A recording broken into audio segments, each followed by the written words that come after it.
Operation Fast and Furious was launched in 2009 by top DOJ officials in collaboration with the FBI, the Drug Enforcement Agency, and the Bureau of Alcohol, Tobacco, and Firearms, or ATF, as part of a strategy to identify and eliminate arms trafficking networks.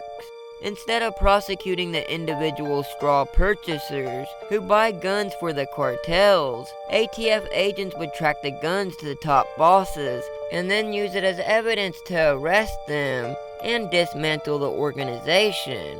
Or better yet, that was the plan.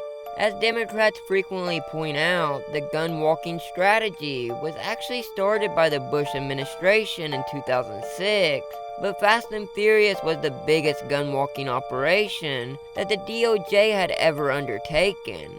Between 2009 and 2011, ATF agents allowed more than 2,000 firearms to walk across the border.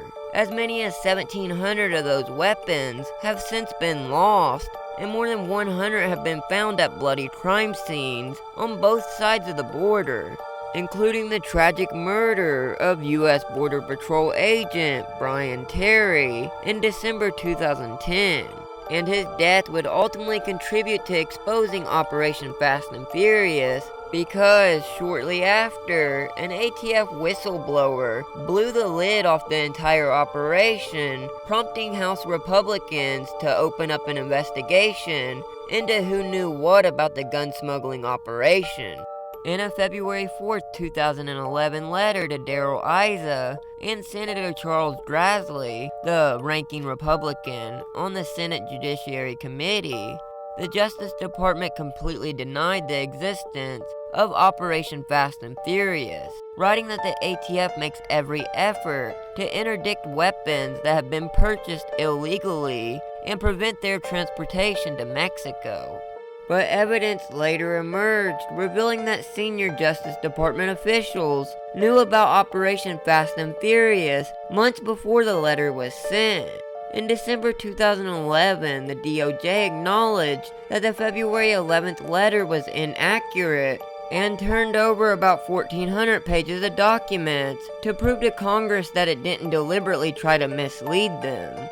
Eric Holder also came under fire from Congress after he told the Oversight Committee in May 2011 that he first heard of Fast and Furious over the last few weeks. But Congress later obtained internal DOJ memos related to the operation that were addressed to Holder and dated from September 2010. In short, they tried to determine if and how the Obama administration covered up its involvement in the Fast and Furious scandal. And there's actually several good books about the subject. So now you're up to date and know why.